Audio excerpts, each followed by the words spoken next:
I will have your head, Seeker. Be at ease, Magister Rowe. Weapons down. Gareth, I have done you a grave injustice. I was deceived, and I was too weak, too naive to see it.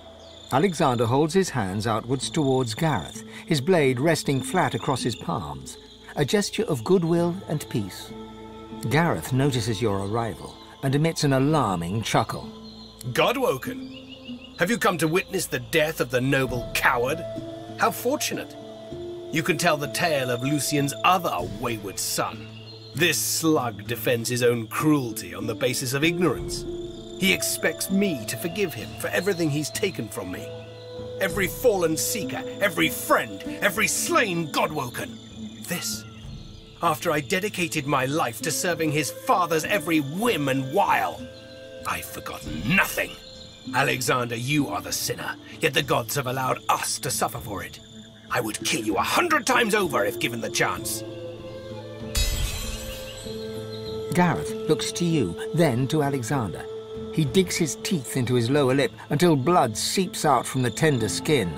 The silence is thick, yet neither Gareth nor Alexander move.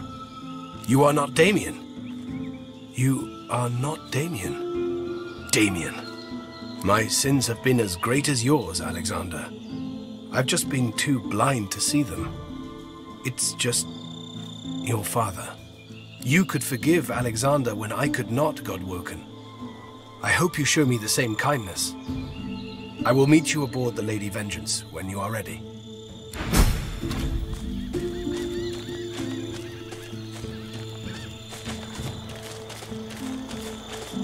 As you approach Alexander, Ifan catches you by the shoulder. You know how long I've sought Alexander. I need this. Ifan strides forwards and feints a punch at Alexander's nose with his right hand. As the Divine Bishop raises his hands to protect himself, Ifan grasps both of his wrists and headbutts him. As Alexander staggers back, blood streaming from his nose, Ifan tightens his grip on Alexander's wrists and spits a question. Why? Why did you and Lucien send me on a suicide mission to kill the elves? Why did you lie to me?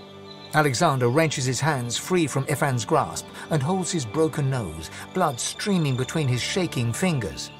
Why? The same reason we did everything. To protect the realm. What price all of Rivellon against just one portion? Any divine would do the same if it meant saving everything. You should be proud my father picked you. His best right-hand man. He knew you would make it. But he also knew that if he told you the truth, you would falter. He knew you well, Ifan. He knew you'd have to be tricked. But I'm his son. I can be trusted to the end, and I will take any actions necessary for the good of all. Nothing can stop me, not even death. Ifan draws his weapon. His hands are steady, calm and controlled as can be. Death stops everyone eventually. You rose from the dead once. You won't rise this time. He stands over Alexander and stabs him 7 times. When the deed is done, Alexander lies lifeless. Ifan stands trembling, his hands covered in the blood of the Divine's only son.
yourself.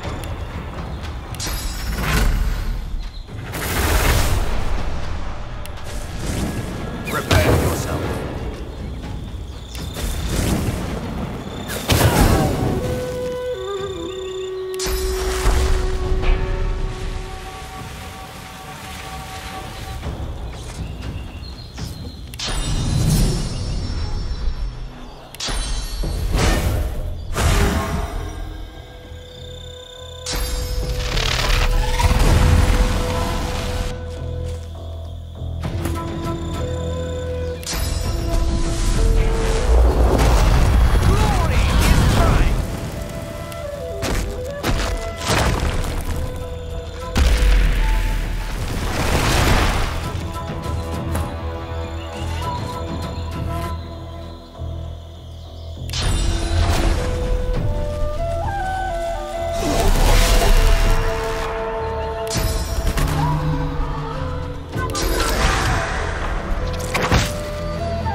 Alexander knew. Lucian knew. I was nothing but a pawn. His face darkens, and his hands shake. You know as I do that this world is better off without Alexander. Power truly corrupted him, just as it did Lucian. He raises one eyebrow and folds his arms protectively across his chest. We'll see. We'll see.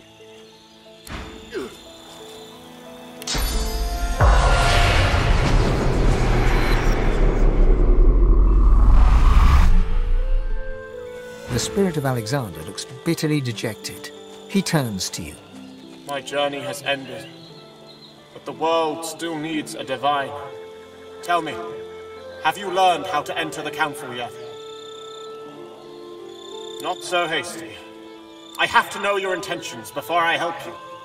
What do you mean to do with the power of divinity if you succeed? You will do, Godwoken. Rallic, Vrogir, and Zolstissa favored the sun, while Duna, Tyrsendilius, Xantedsa, and Amadia favored the moon. Align their idols thusly at the entrance to the council. Then there's the lever. It requires a great power source. I had one.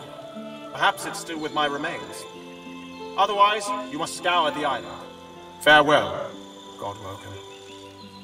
I hope you don't disappoint.